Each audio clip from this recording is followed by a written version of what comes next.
All right, let's dive into a case that's really stayed with me. It's the story of Gordon Stewart Northcott and the Wineville Chicken Coop Murders.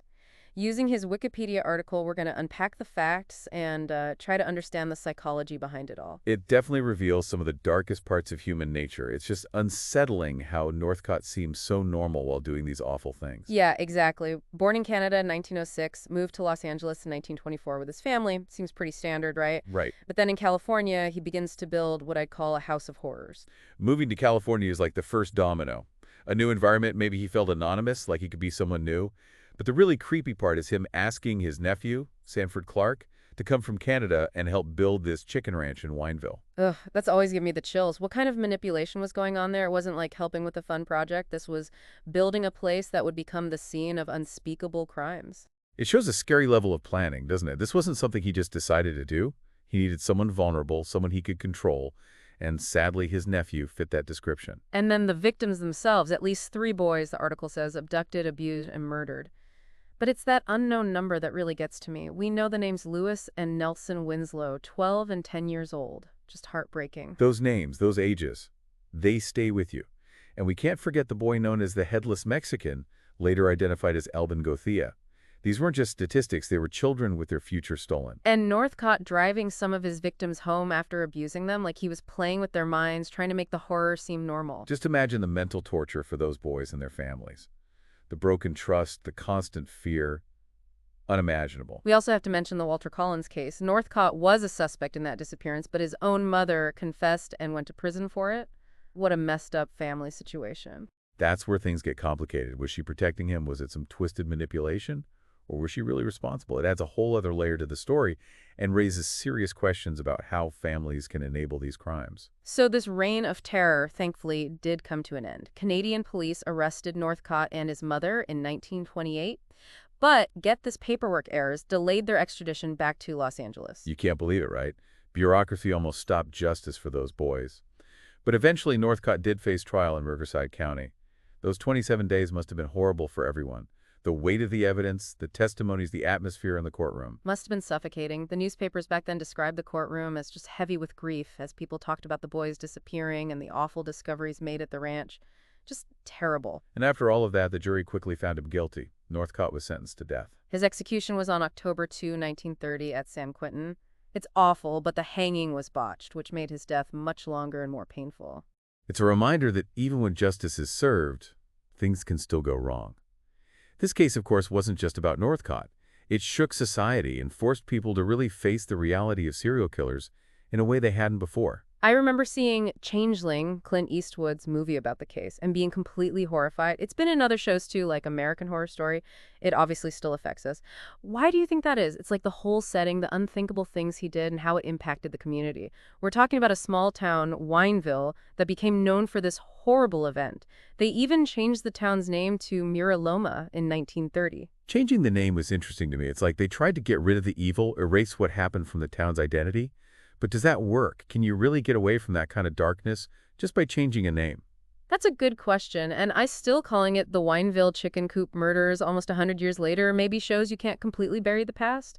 But thinking more broadly, how did this case change our understanding of serial killers and crimes against children? Back then in the 1920s, the idea of a serial killer wasn't as clear as it is now. It's this new thing, something people were only starting to understand.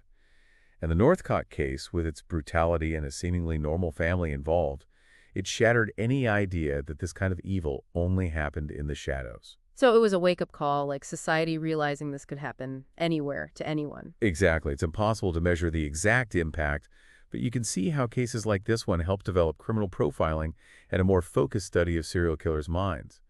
It pushed us to understand the reasons and methods behind these crimes, which hopefully led to better ways to prevent and investigate them. Talking about understanding motives, I keep thinking about nature versus nurture.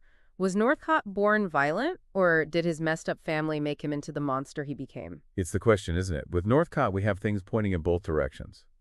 There are stories of abuse in his past, a controlling and manipulative mother. And then there's his father, who seemed to go along with building that ranch, knowing what was happening. Right, and his mother confessing to the Walter Collins murder just adds another layer of confusion. Was she really guilty, or was she covering for her son? Scary to think about. It really makes things unclear. You wonder if Northcott was manipulating his own mother, using her to hide his actions. Or maybe she was the one in charge the whole time. We might never know for sure. But it shows how deeply rooted those dysfunctional family problems can be and how they can lead to horrible actions. It's almost like a tragic play by Shakespeare, all these family secrets and awful crimes. And the saddest part is that even though Northcott was convicted and executed, there's still so much we don't know, like the exact number of victims. The unknown is always what stays with you, isn't it? We can study the facts, analyze the evidence, but those unanswered questions remain. How many other families lost loved ones to Northcott? How many stories are still out there? It's unsettling to think about. Those potential unmarked graves at the ranch are like this big hole in what we understand, this constant wanting closure that might never come.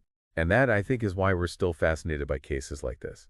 It's not just the horror of the crimes, but the mystery that continues. Like we're drawn to the darkness, trying to understand what doesn't make sense, find some meaning in the face of pure evil. But I think it's also about remembering the victims, making sure their stories aren't forgotten, and recognizing how deeply these crimes affected individuals, families, and whole communities. You're right, we can't let their stories fade away, even as we try to deal with the darkness surrounding them. Yeah, it's like we have to acknowledge both, right? The horror and the fact that real people were affected by this. We can't just ignore the dark stuff, but we also can't let it overshadow the lives lost and the families changed forever by what Northcott did. Absolutely. And I think that's where our interest in true crime could be a bit tricky.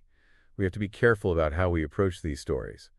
We shouldn't make the violence seem exciting, but we still need to try to understand the case. Yeah, it's a tough balance, but I do think there's a purpose to looking at these dark parts of history. It can help us learn and grow and maybe even stop something like this from happening again. I agree with that. By understanding the motives, the signs, the things in society that lead to these crimes, we can hopefully make the world safer. So as we finish up our deep dive into the Wineville Chicken Coop murders, I'm feeling uneasy, but also like I need to learn from this. It's a case that makes us face the evil that humans are capable of, but also reminds us to be empathetic, resilient, and to keep fighting for justice. We can't undo what happened, but we can honor the victims by remembering them and trying to prevent these horrors from ever happening again. I like that. And to everyone listening, if you want to learn more about this case, there are books, documentaries, even that Clint Eastwood movie, Changeling. But be warned, it's tough to handle. Go into it with an open mind, think critically, and be compassionate. These are real people we're talking about, real families who went through something unimaginable. Yeah, you said it. So until next time, keep learning, stay informed, and above all, be safe. 10.40